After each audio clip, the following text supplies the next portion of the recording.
नमस्कार, स्वागत है आपका। आपके साथ मैं हूं अमृता चौरसिया। खबरों को विस्तार से जानेंगे, लेकिन उससे पहले नजर हेडलाइंस पर। 2 साल पूरे होने पर इंडिया गेट पर एनडीए सरकार का जश्न। आज सरकार की नाकामियों को उजागर करेगी कांग्रेस। 20 से ज्यादा शहरों में बुकलेट जारी करने की तैयारी।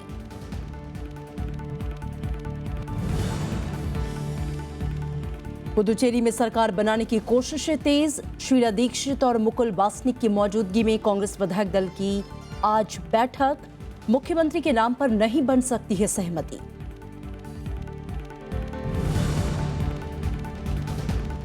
प्रधानमंत्री का पूर्वोत्तर राज्यों को संचार माध्यमों से जोड़ने पर जोर। शिलांग में पूर्वोत्तर परिषद की बैठक।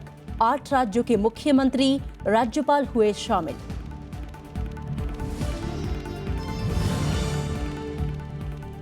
स्वदेश लौटे राष्ट्रपति प्रणब मुखर्जी चीन दौरे को बताया सफल। चीन ने आतंकवाद पर भारत से सहयोग की जताई इच्छा।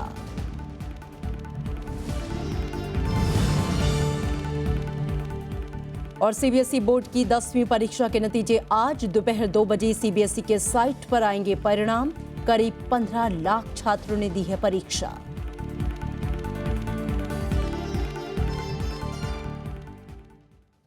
प्रधानमंत्री नरेंद्र मोदी की अगुवाई में एनडीए सरकार के 2 साल पूरा होने को लेकर आज दिल्ली के इंडिया गेट पर कार्यक्रम का आयोजन किया जाएगा। इससे पहले कल बीजेपी अध्यक्ष अमित शाह ने कहा कि 2 सालों में भ्रष्टाचार मुक्त सरकार देकर प्रधानमंत्री मोदी ने देश को विकास की राह पर आगे बढ़ाया है। उन्होंने आरोप लगाया कि यूपीए के कार्यकाल में देश पिछड़ गया। वहीं कांग्रेस ने मोदी सरकार के 2 साल के कार्यकाल पर निराशा जताई है।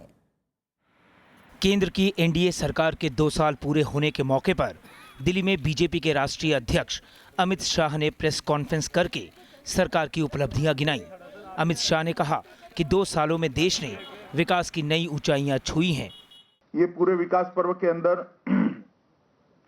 200 से ज्यादा स्थानों पर कार्यक्रम होंगे। प्रेस कॉन्फ्रेंस, युवा सम्मेलन, किसान सम्मेलन। अमित शाह ने यह भी आरोप लगाया कि पूर्व की यूपीए सरकार की नीतियों की वजह से देश पिछड़ गया था। यूपीए 1 और यूपीए 2 ने ये हालत कर दी थी कि भारत की विकास की गाथा समाप्त हो गई है, ऐसी दुनिया मानने लगी थी। 2 साल के बाद आज पूरा देश विश्वास के साथ कह सकता है और पूरी दुनिया मानती है कि 21वीं शताब्दी भारत की शताब्दी है। वहीं कांग्रेस मोदी सरकार के कामकाज को निराशाजनक बता रही है। मुझे नहीं लगता है कि हिंदुस्तान के इतिहास में जितने प्रधानमंत्री रहे हैं, इतना निराशाजनक कोई और प्रधानमंत्री रहा है। तो जमीनी हकीकत तो बिल्कुल नगण्य है। एक निराशाजनक 2 वर्ष रहे हैं। अब ये दूसरी बात है कि वो कहते हैं कि आगे दिखेगा, आगे देखते हैं। 26 मई 2014 को पूर्ण बहुमत से सत्ता में आई एनडीए अपने 2 साल के कार्यकाल का जश्न विकास पर्व के नाम से मना रही है। 15 दिनों तक चलने वाले इस कार्यक्रम के दौरान पार्टी के नेता और केंद्रीय मंत्री सरकार के 2 साल के कामकाज को जनता के बीच रखेंगे। प्रणब गोस्वामी, राज्यसभा टीवी। मोदी सरकार 2 साल पूरा होने का जश्न मना रही है, तो कांग्रेस की कोशिश सरकार की नाकामियों को उजागर करने की है। इसी क्रम में आज कांग्रेस के बड़े नेता देश के अलग अलग शहरों में 20 से ज्यादा प्रेस कॉन्फ्रेंस करने जा रहे हैं। इस मौके पर कांग्रेस एक बुकलेट भी जारी करने जा रही है, जिसे नाम दिया गया है प्रगति की थम गई रफ्तार, 2 साल देश का बुरा हाल। इस बुकलेट में कांग्रेस उन तमाम मुद्दों का ब्यौरा देने जा रही है जिन पर वो मोदी सरकार को नाकाम बता रही है। बुकलेट में किसानों की बदहाली के अलावा आर्थिक मोर्चे से लेकर विदेश नीति और महंगाई से लेकर भ्रष्टाचार तक की बात शामिल है। और पुदुचेरी में सरकार बनाने की कोशिशें जारी हैं। कांग्रेस आज विधायक दलों की बैठक करने जा रही है। हालांकि पार्टी की ओर से मुख्यमंत्री पद के लिए किसी के नाम का ऐलान नहीं किया गया। राज्य के आला नेता इस मसले पर पार्टी आलाकमान से चर्चा के लिए बीते कुछ दिनों से दिल्ली में थे। विधायक दल की बैठक में पार्टी के वरिष्ठ नेता शीला दीक्षित और मुकुल वासनिक मौजूद रहेंगे। और इस बीच विपक्षी दल कांग्रेस की राज्य इकाई में मतभेद को सरकार बनने में हो रही देरी का कारण बता रहे हैं। हालांकि कांग्रेस पार्टी में किसी मसले पर मतभेद से इनकार किया है। हाल ही में हुए विधानसभा चुनाव में कांग्रेस को 15 जबकि उसके सहयोगी डीएमके को 2 सीटें मिली हैं। पुदुचेरी विधानसभा में कुल 30 सीटें हैं और इस तरह से कांग्रेस गठबंधन के पास सरकार बनाने के लिए बहुमत है।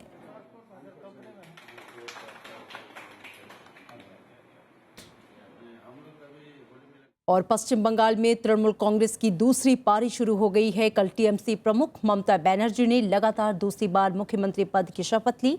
उनके साथ 41 मंत्रियों ने भी शपथ ली। ममता बनर्जी लगातार दूसरी बार पश्चिम बंगाल के मुख्यमंत्री बन गई हैं। शुक्रवार को कोलकाता के इंदिरा गांधी सरनी यानी रेड रोड इलाके में शपथ ग्रहण समारोह हुआ। राज्यपाल केशरीनाथ त्रिपाठी ने उन्हें मुख्यमंत्री पद की शपथ दिलाई। इसके साथ ही राज्य में तृणमूल कांग्रेस की दूसरी पारी का आगाज हो गया। মমতা ব্যানার্জি ঈশ্বর ও আল্লাহর নামে যে আমার নিকট শপথ করিতেছি যে আমার নিকট বিবেচনার জন্য मुख्यमंत्री के साथ 41 मंत्रियों ने भी शपथ ली। ममता बनर्जी ने मंत्रिमंडल में मालदा जिले के अलावा सभी जिलों को प्रतिनिधित्व दिया है। मालदा जिले में तृणमूल कांग्रेस को एक भी सीट नहीं मिली है। नए मंत्रिमंडल में 18 नए चेहरों को शामिल किया गया है। शपथ ग्रहण समारोह में भूटान के प्रधानमंत्री शेरिंग तोब्गे और बांग्लादेश के उद्योग मंत्री आमिर हुसैन अम्मू भी मौजूद थे। अमित अरोड़ा, राज्यसभा टीवी। और आरजेडी अध्यक्ष लालू प्रसाद यादव और नेशनल कॉन्फ्रेंस के नेता फारूक अब्दुल्लाह ने बीजेपी को चुनौती देने के लिए राष्ट्रीय स्तर पर एक मोर्चा बनाने के संकेत दिए हैं। उन्होंने ये कहा है कि इस तरह की संभावना पर चर्चा के लिए वे बैठक कर सकते हैं, लेकिन फिलहाल इसकी तारीख नहीं बताई। ममता बनर्जी के शपथ ग्रहण समारोह में शिरकत करने कोलकाता आए लालू प्रसाद ने कहा, इसके लिए धर्मनिरपेक्ष और समान सोच वाली पार्टियों को साथ बैठकर बातचीत करनी होगी। हम लोग चाहते हैं कि जो समान विचारधारा वाला दल है, धर्मनिरपेक्ष दल है, भाजपा को, संघ परिवार को दिल्ली के गद्दी से उतारना बहुत लाजमी और जरूरी हो गया है। इसलिए हम लोग बैठ करके सब बात करेंगे। There is every possibility of any front that might come which will save India from the future disaster. और हैदराबाद में नाइजीरियाई छात्र से बदसलूकी और मारपीट को लेकर विदेश मंत्री सुषमा स्वराज ने तेलंगाना सरकार से रिपोर्ट मांगी है। विदेश मंत्रालय के प्रवक्ता विकास स्वरूप ने ट्वीट कर बताया कि विदेश मंत्री स्थिति पर नजर बनाए हुए हैं और इसी बीच विदेश मंत्री ने तेलंगाना के मुख्यमंत्री के चंद्रशेखर राव से बात कर मामले की जानकारी ली। सुषमा स्वराज ने ट्वीट कर बताया कि मुख्यमंत्री ने दोषियों के खिलाफ तुरंत कड़ी कार्रवाई का भरोसा दिया है। उन्होंने विदेश मंत्रालय के आर्थिक संबंधों के सचिव अमर सिन्हा को तेलंगाना के मुख्य सचिव से बात करने और मामले की निगरानी करने को भी कहा है। हैदराबाद पुलिस ने आरोपी को गिरफ्तार कर लिया है। पुलिस के मुताबिक विवाद गलत कार पार्किंग से जुड़ा है। पिछले हफ्ते दक्षिणी दिल्ली के वसंत कुंज इलाके में अफ्रीकी देश कांगो के रहने वाले मंसूदा किटाडा ओलिवर की हत्या कर दी गई थी। The accused is arrested. इसका संबंध रेशियल इशू से कोई नहीं है। ये कोई रेशियल या डिस्क्रिमिनेटरी इशू नहीं है। दो पड़ोसियों के बीच में कार पार्किंग का झगड़ा है ये। और संसद की लोक लेखा समिति ऑगस्टा वेस्टलैंड सौदे पर सीएजी की रिपोर्ट की जांच करेगी। लोकसभा ने इसकी जानकारी दी है। वीवीआईपी हेलीकॉप्टर सौदे के साथ समिति आधा दर्जन से अधिक दूसरे रक्षा सौदों की भी जांच करेगी। समिति ने सीएजी रिपोर्ट के आधार पर करीब 100 मुद्दों की पहचान की है। समिति अगले 1 साल में अपने कार्यकाल पर विचार करेगी। 18 मई को समिति की पहली बैठक में बीजेपी और बीजेडी ने वीवीआईपी हेलीकॉप्टर सौदे की जांच की मांग की थी। सीएजी ने 2013 में ये रिपोर्ट दी थी। और इधर सुप्रीम कोर्ट ने नीट अध्यादेश पर तुरंत सुनवाई से इनकार कर दिया है। अदालत ने यह कहा है कि सरकार ने सिर्फ 1 साल तक राज्यों को राहत दी है। ऐसे में अब सुनवाई करने से भ्रम की स्थिति पैदा होगी। याचिकाकर्ता के वकील ने अध्यादेश को गैर कानूनी बताते हुए अध्यादेश को रद्द करने की अर्जी दी थी। सुप्रीम कोर्ट इस अर्जी पर जुलाई में सुनवाई को तैयार हुआ है। अदालत के इस कदम के बाद अब राज्य सरकारों के लिए रास्ता साफ हो गया है कि वो नीट का उपयोग न करते हुए अपने स्तर पर मेडिकल कॉलेजों में प्रवेश के लिए परीक्षाएं आयोजित करें। और उत्तर पूर्व राज्यों के विकास के लिए उन्हें संचार माध्यमों से जोड़ना होगा। पूर्वोत्तर परिषद की बैठक में प्रधानमंत्री ने इस बात पर जोर दिया। प्रधानमंत्री नरेंद्र मोदी ने कहा कि उनकी सरकार एक्ट ईस्ट नीति सक्रिय रूप से लागू कर रही है और पूर्वोत्तर क्षेत्र में बुनियादी सुविधाओं में सुधार के लिए कार्य कर रही है। शिलांग में पूर्वोत्तर परिषद के अधिवेशन को संबोधित करते हुए प्रधानमंत्री ने इस क्षेत्र के रणनीतिक महत्व पर जोर दिया। उन्होंने कहा कि पूर्वोत्तर राज्यों के विकास के बिना देश का विकास मुमकिन नहीं। प्रधानमंत्री ने इस क्षेत्र के समग्र विकास पर जोर दिया। The northeastern region is also very important to us for strategic reasons, and it is my conviction that we have to bring this region at par with the other developed regions of the country. प्रधानमंत्री ने कहा कि पूर्वोत्तर देश की जैविक खाद्य पदार्थ की जरूरत को पूरा कर सकता है। उन्होंने कहा कि अगर हम जैविक खेती पर ध्यान केंद्रित करें तो इससे पूर्वोत्तर को बड़ी सहायता मिलेगी। प्रधानमंत्री ने पूर्वोत्तर के राज्यों को संचार माध्यम से जोड़ने पर भी जोर दिया। The government has been focusing on the development of the northeastern region through its proactive Act East policy. As part of this policy, we are focusing on reducing the isolation of the region by improving all-round connectivity through road, rail, telecom, power and waterways sector. इस मौके पर पूर्वोत्तर क्षेत्र विकास मंत्रालय की 2 साल की प्रगति को लेकर चर्चा हुई। बैठक में 8 राज्यों के मुख्यमंत्री और राज्यपालों ने शिरकत की। 1972 में बनी पूर्वोत्तर परिषद इस क्षेत्र के आर्थिक और सामाजिक विकास के लिए बनी एक बुनियादी संस्था है। Bureau report, Rajya Sabha TV. और प्रधानमंत्री नरेंद्र मोदी ने आरबीआई गवर्नर रघुराम राजन के खिलाफ हो रही बयानबाजी पर चुप्पी तोड़ी है। वॉल स्ट्रीट जर्नल में दिए इंटरव्यू में प्रधानमंत्री ने कहा कि राजन को दूसरा कार्यकाल देने से जुड़ा मुद्दा प्रशासनिक है और इसमें मीडिया की रुचि नहीं होनी चाहिए। उन्होंने कहा कि राजन पर फैसला सितंबर में होगा। दरअसल बीजेपी नेता सुब्रमण्यम स्वामी राजन को हटाने की मांग कर रहे हैं। इसके लिए वो 2 बार प्रधानमंत्री को चिट्ठी लिख चुके हैं। वित्त मंत्री अरुण जेटली ने कहा कि आरबीआई गवर्नर के खिलाफ निजी टिप्पणियां नहीं होनी चाहिए। आरबीआई गवर्नर ज्वलंत मुद्दों पर अपनी राय रखने के लिए जाने जाते हैं।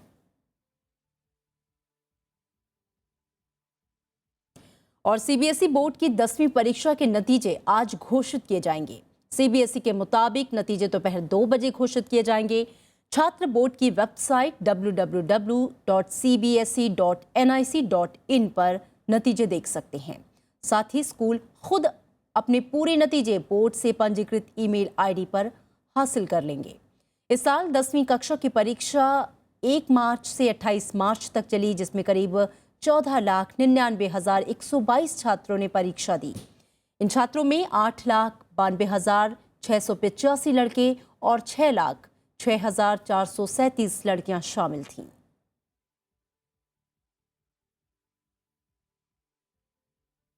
और यहां लेंगे एक छोटा सा ब्रेक।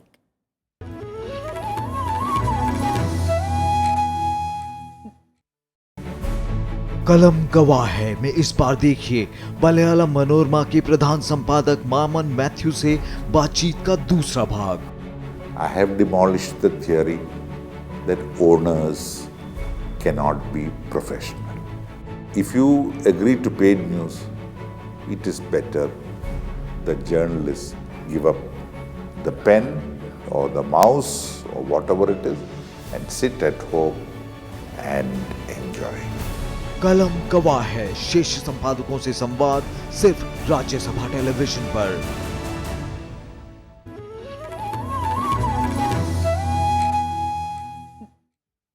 ब्रेक के बाद स्वागत है आपका। जम्मू कश्मीर में कल सुरक्षा बलों ने घुसपैठ की बड़ी वारदात को नाकाम करते हुए 6 आतंकियों को मार गिराया।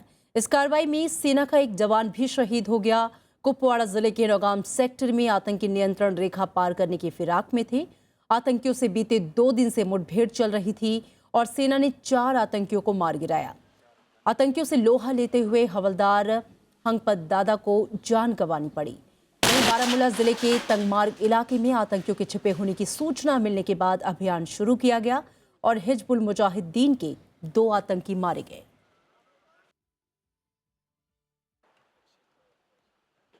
और अब खबर सूखे और जल संकट की।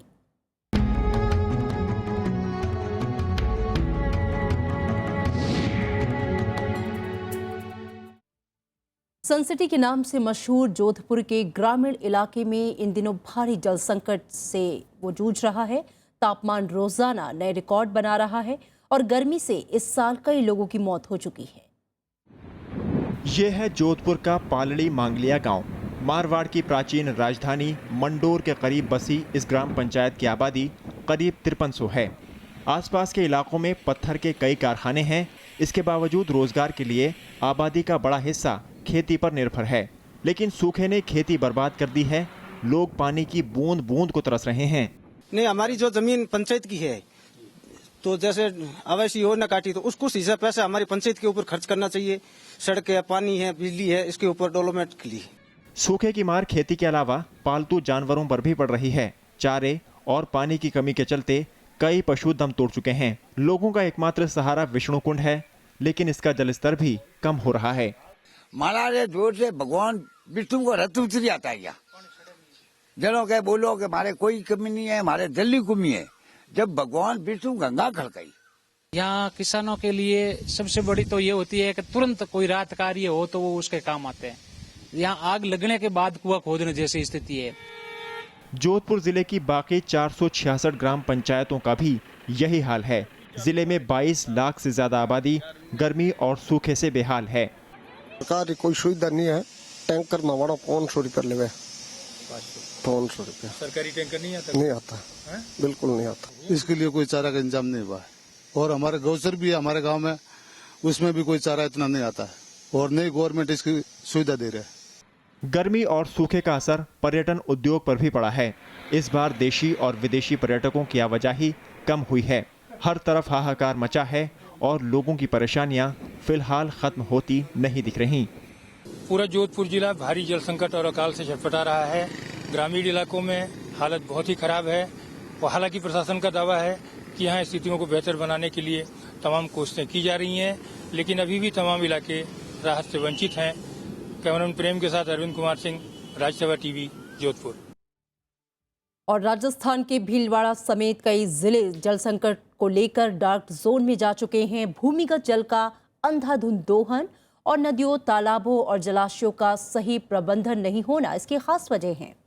क्या परंपरागत स्रोतों को जीवित करने से हमारी समस्याओं का निदान निकल सकता है? हमारे संवाददाता अरविंद कुमार सिंह ने पर्यावरण मसलों के विशेषज्ञ बाबूलाल जाजू से बातचीत की। जाजू जी, आप काफी काम कर रहे हैं खासतौर पर पर्यावरण के मसले पर।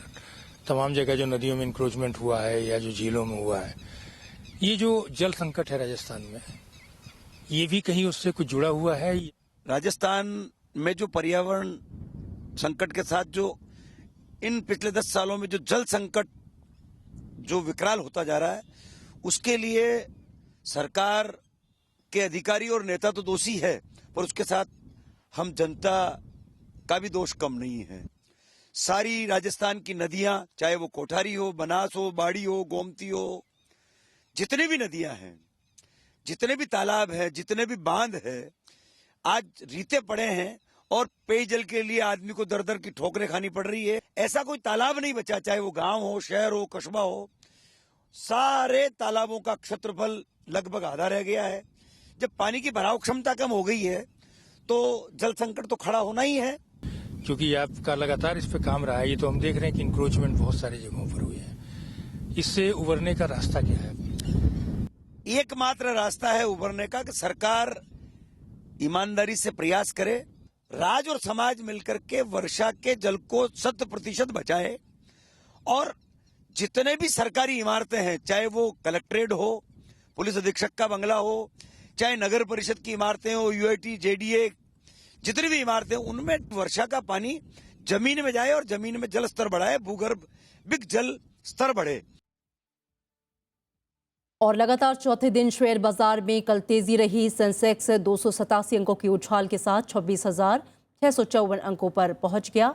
इस सप्ताह सेंसेक्स में 1,352 अंकों की बढ़ोतरी हुई। पिछले करीब 8 महीने में सेंसेक्स का ये शीर्ष स्तर है। निफ्टी 87 अंकों की बढ़ोतरी के साथ 8,157 अंकों पर बंद हुआ। इस सप्ताह निफ्टी में 407 अंकों का उछाल आया। यूरोपीय और एशियाई बाजारों में तेजी का असर भारतीय बाजारों में भी दिखा। वहीं विदेशी निवेशकों ने भी बाजार में अच्छी खासी खरीदारी की। रिफाइनरी, हेल्थ केयर और रियल्टी क्षेत्र के शेयरों में अच्छी तेजी देखने को मिली। और राष्ट्रपति प्रणब मुखर्जी 4 दिन के चीन दौरे से स्वदेश लौट आए हैं। राष्ट्रपति ने इस दौरे को दोनों देशों के बीच रिश्तों में मजबूती के लिहाज से सफल बताया। उन्होंने कहा कि चीन ने आतंकवाद के खिलाफ भारत के साथ सहयोग बढ़ाने की इच्छा जाहिर की है। इसमें संयुक्त राष्ट्र में भारत के साथ सहयोग भी शामिल है। राष्ट्रपति ने कहा कि आतंकवाद एक महत्वपूर्ण विषय था जिसे चीन के शीर्ष नेतृत्व के साथ उठाया गया। राष्ट्रपति ने चीनी नेतृत्व से सीमा प्रबंधन सुधारने और सीमांत इलाकों में शांति और सद्भाव सुनिश्चित करने को कहा। उन्होंने शी जिनपिंग से साफ कहा कि आतंकवाद न तो विचारधारा का सम्मान करता है और न ही भौगोलिक सीमाओं का। I conveyed to the Chinese leaders that there is universal concern over the growing acts of terrorism. India has been a victim of terrorism for around 3.5 decades. There is no good terrorist or bad terrorist. Terrorism respects neither ideology nor geographical boundaries. The Chinese leadership agreed that terrorism was a menace to the entire human race. They conveyed their willingness to enhance cooperation, including in the United Nations. और G7 देशों ने वैश्विक विकास में ठहराव में चिंता जताई है। समूह ने इससे निपटने के लिए जरूरी उपाय करने पर जोर दिया है। इसमें मांग में बढ़ोतरी करना और आपूर्ति से जुड़ी दिक्कतों को खत्म करना शामिल है। G7 देशों के नेताओं ने लगातार दूसरे दिन जापान के शिमा शहर में विश्व अर्थव्यवस्था पर चर्चा की। जापान के प्रधानमंत्री शिंजो आबे ने कहा कि अगर मंदी रोकने के लिए तुरंत कदम नहीं उठाए गए तो संकट बढ़ सकता है। G7 के घोषणा पत्र में वैश्विक अर्थव्यवस्था में तेजी को सबसे बड़ी जरूरत बताया गया। 最も懸念されることは世界経済の収縮であります。G7 ने ब्रिटेन के यूरोपीय संघ से बाहर निकलने के खिलाफ भी चेतावनी दी। समूह ने कहा कि ब्रिटेन का यह कदम वैश्विक अर्थव्यवस्था के लिए खतरनाक होगा। If we were outside the EU, it would be far more difficult to achieve anything like this, anything on this scale, anything as comprehensive. G7 ने उत्तर कोरिया के परमाणु कार्यक्रम पर भी चिंता जताई और सुरक्षा परिषद के प्रस्तावों को लागू करने पर जोर दिया। वहीं क्रीमिया को रूस में मिलाने की निंदा की गई और नए प्रतिबंध लगाने के संकेत दिए गए। सम्मेलन में पूर्व और दक्षिण चीन सागर विवाद का अंतर्राष्ट्रीय कानूनों के तहत हल निकालने पर जोर दिया गया। Bureau report, Rajya Sabha TV. और अमेरिकी राष्ट्रपति बराक ओबामा ने कल हिरोशिमा का दौरा कर पीस मेमोरियल पार्क में हादसे में मारे गए लोगों को श्रद्धांजलि दी। उन्होंने कहा कि बम ने यह दिखाया है कि मानव जाति के पास खुद को तबाह करने का जरिया है। उन्होंने दुनिया को परमाणु रहित बनाने पर एक बार फिर जोर दिया। हालांकि उन्होंने हमलों के लिए माफी नहीं मांगी। करीब 71 साल के बाद ये पहला मौका था जब किसी अमेरिकी राष्ट्रपति ने हिरोशिमा का दौरा किया। राष्ट्रपति बराक ओबामा ने पीस मेमोरियल पार्क में हादसे में मारे गए लोगों को श्रद्धांजलि देते हुए कहा कि 6 अगस्त 1945 को कभी नहीं भुलाया जाना चाहिए। हालांकि उन्होंने हमलों के लिए माफी नहीं मांगी। But among those nations like my own that hold nuclear stockpiles, we must have the courage to escape the logic of fear and pursue a world without them. अमेरिकी राष्ट्रपति बराक ओबामा को इस दौरान विरोध का सामना भी करना पड़ा। 絶対反対です。オバマ大統領は核戦争をやろうとしてるから広島を踏み台にしようとしてると思います。だから絶対反対です。दूसरे विश्व युद्ध में पर्ल हार्बर की तबाही के बाद अमेरिका ने 6 अगस्त 1945 को हिरोशिमा पर लिटिल बॉय और 9 अगस्त को नागासाकी पर फैट मैन नाम के 2 परमाणु बम गिराए थे। इसमें 2 लाख से ज्यादा लोग मारे गए थे और लंबे समय तक लोगों को परमाणु विकिरण की वजह से कई तरह की बीमारियों का सामना करना पड़ा था। Bureau report, Rajya Sabha TV. और जीका वायरस के खतरे को लेकर दुनिया के 100 से ज्यादा वैज्ञानिकों ने ब्राजील के शहर रियो में होने वाले ओलंपिक को रद्द करने या स्थान बदलने का सुझाव दिया है। वैज्ञानिकों के समूह ने विश्व स्वास्थ्य संगठन को लिखे पत्र में ये कहा है कि इस वायरस के बारे में नई खोज के बाद से यह अनैतिक होगा कि वहां ओलंपिक खेल कराए जाएं।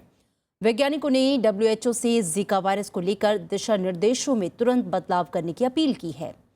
हालांकि अमेरिकी स्वास्थ्य अधिकारियों का कहना है कि उसे इसकी कोई वजह दिखती नहीं कि जीका के कारण ओलंपिक खेलों को कहीं और कराया जाए या इसमें देरी की जाए। There is no public health reason to cancel or delay the Olympics. Our recommendation from CDC about travel is a recommendation regardless of why you travel. Classic Hindi फिल्मों का जिक्र जब होता है तो महबूब खान का नाम सबसे पहले जहन में आता है। इतना ही नहीं, पूरी दुनिया भी उनकी फिल्मों की कायल है। महबूब साहब ने हिंदी सिनेमा की सर्वकालिक महान फिल्म मदर इंडिया का निर्माण और निर्देशन किया था। महबूब खान की आज पुण्यतिथि है। अपनी फिल्मों से दर्शकों के बीच खास पहचान बनाने वाला ये महान फिल्मकार 28 मई 1964 को इस दुनिया से रुखसत हो गया। आइए याद करते हैं इस बेमिसाल फिल्म मेकर को उनकी फिल्मों के कुछ गीतों और दृश्यों के जरिए। तू मुझे नहीं मार सकती, तू मेरी माँ है। मैं एक औरत हूँ। मैं तेरा बेटा हूँ। रूपा सारे गांव की बेटी है, वो मेरी लाज है। तुम मार सकती है तो मार, मैं भी अपनी कसम नहीं तोड़ूंगा।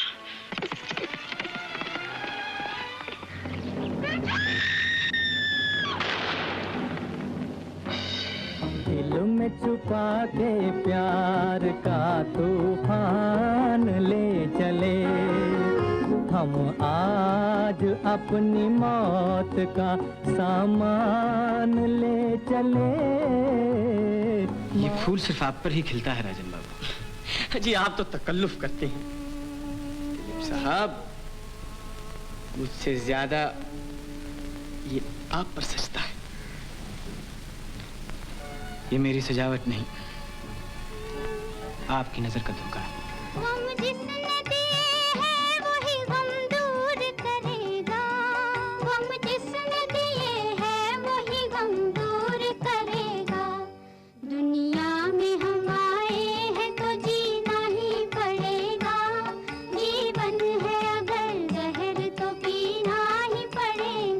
हम आज कहीं दिल खो बैठे, हम आज कहीं। और चलते चलते एक नजर हेडलाइंस पर।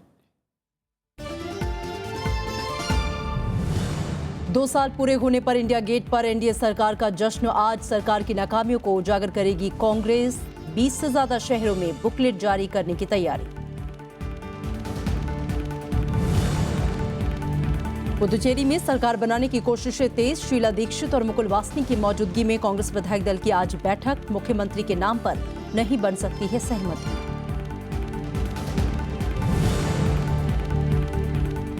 प्रधानमंत्री का पूर्वोत्तर राज्यों को संचार माध्यमों से जोड़ने पर जोर। शिलांग में पूर्वोत्तर परिषद की बैठक। 8 राज्यों के मुख्यमंत्री, राज्यपाल हुए शामिल।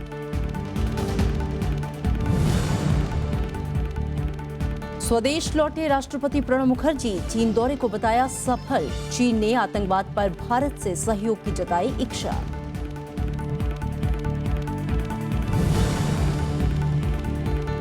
और सीबीएसई बोर्ड की 10वीं परीक्षा के नतीजे आज दोपहर 2 बजे सीबीएसई के साइट पर आएंगे परिणाम। करीब 15 लाख छात्रों ने दी है परीक्षा।